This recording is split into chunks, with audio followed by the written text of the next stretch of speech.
A veces, un simple error de cálculo en un proyecto de obra pública puede acabar costando una auténtica fortuna al Estado. Hoy vamos a meternos de lleno en un informe de la Contraloría de Perú que destapa una historia increíble, una de números, aprobaciones y, presuntamente, bastante negligencia. 760.237 soles con 97 céntimos. Esta es la cifra exacta. Es el perjuicio económico que la Contraloría ha identificado. Y lo más sorprendente de todo no es solo la cantidad, sino que todo este dinero no se perdió en un megaproyecto nacional, no, sino en una única y en teoría modesta obra local. El proyecto en cuestión era para mejorar la movilidad urbana en la península, en el distrito 26 de octubre. Vamos, un plan a priori sencillo para arreglar unas calles. Es importante que quede claro, toda la información que vamos a ver sale directamente del informe oficial de la Contraloría que auditó el expediente técnico de esta obra. Y aquí llega la pregunta del millón, ¿verdad? ¿Cómo es posible que un proyecto genere una pérdida de casi 1 millón de soles en el papel, antes siquiera de que la obra esté terminada? Bueno, para responder a esto, tenemos que seguir el rastro del dinero y, sobre todo, el rastro de los cálculos. Y aquí es donde entramos en el meollo del asunto. La auditoría descubrió que esta enorme sobrevaloración no estaba repartida por todo el proyecto, sino que estaba concentrada en un único y sorprendente punto, el cálculo, digámoslo así, absurdo de una sola tarea. Todo este agujero económico, esos más de 760.000 soles, se origina en una sola línea del presupuesto, la señalización en obra durante ejecución. O sea, estamos hablando de las vallas, los conos, las cintas, todo ese material temporal que se pone mientras duran los trabajos y que luego se retira. Fijaos en estos números porque son de escándalo. El precio inicial que se había estimado era de poco más de 1 sol por unidad. La propia Contraloría, después de comparar con otras obras, calculó que un precio justo sería de unos 4,66 soles. ¿Pero cuál fue el precio que finalmente se aprobó? Pues 45,67 soles, casi 10 veces más de lo que debería haber costado. ¿Cómo se justifica algo así? Pues la clave de todo este lío está en una palabreja técnica, el rendimiento. A ver, para que nos entendamos todos, el rendimiento es básicamente la cantidad de trabajo que se espera que un equipo de obreros haga en una jornada normal de 8 horas. Es lógico, si calculas un rendimiento muy bajo, parece que necesitas muchísimas más horas para hacer lo mismo. Y claro, el coste de la mano de obra se dispara. Y aquí llega lo más increíble de esta historia. El plan que se aprobó daba por hecho que una cuadrilla de trabajadores solo instalaría 1 metro de señalización por hora. Repito, 1 metro. Es como imaginarse a un equipo entero de personas tardando 1 hora en colocar una simple valla. Un rendimiento que sencillamente desafía toda lógica.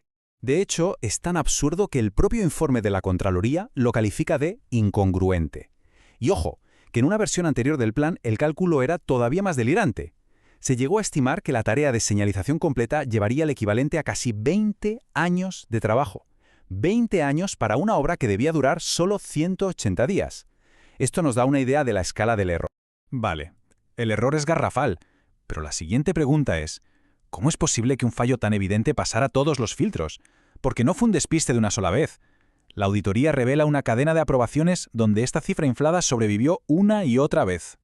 A ver, repasemos las fechas. El 20 de octubre de 2023 se aprueba el plan inicial, ya con el cálculo mal. Meses después, el 2 de agosto de 2024, se aprueba una actualización de costes. Se baja un poco el precio, pero el rendimiento sigue siendo bajísimo y el error persiste. Y para rematar, el 6 de noviembre se aprueba el plan reformulado final, el que se usa para adjudicar la obra. ¿Y el error sigue ahí, sin corregirse?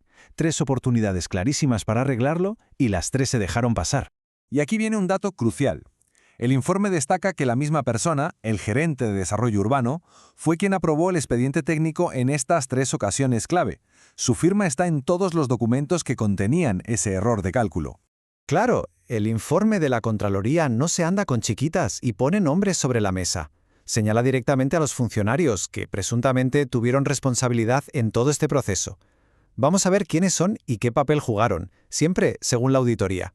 El informe apunta a presuntas responsabilidades en 3 niveles. Arriba del todo, Felipe Iván Sánchez Cumbicus, el gerente que, como decíamos, dio el visto bueno a los expedientes, dándole apoyo Johnny Henry Castillo Calderón, el subgerente que emitió los informes favorables para esa aprobación. Y en la parte más técnica, Jorge Luis Bulnes Gallardo, el asistente que realizó las actualizaciones manteniendo el sobrecoste. ¿Y de qué se les acusa exactamente? Pues de haber contravenido presuntamente principios fundamentales de cualquier funcionario público: la diligencia, la probidad y sobre todo la obligación de proteger los intereses económicos del Estado. Es decir, que no se actuó con el cuidado que se debía para proteger el dinero de todos. Muy bien, tenemos el perjuicio económico detectado, las presuntas responsabilidades identificadas, ¿y ahora qué pasa? El informe de la Contraloría no es solo un análisis para quedarse en un cajón, sino que también marca una hoja de ruta, los siguientes pasos a seguir. Las recomendaciones son básicamente dos. Por un lado, una vía interna. El ayuntamiento tiene que abrir un procedimiento para determinar qué responsabilidades administrativas tienen estos funcionarios. Y por otro, una vía externa, la legal. El informe se envía a la Procuraduría Pública, que es como el abogado del Estado, para que inicie acciones civiles con un objetivo muy claro: recuperar el dinero perdido.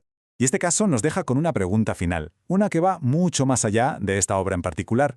Si un error de cálculo tan flagrante pudo pasar múltiples filtros en un proyecto, la pregunta que queda en el aire es: ¿cuántos otros proyectos públicos por ahí podrían estar construidos sobre cálculos absurdos que nunca han sido detectados? Ahí queda esa reflexión sobre lo importante que es la supervisión y la diligencia en la gestión de lo que es de todos.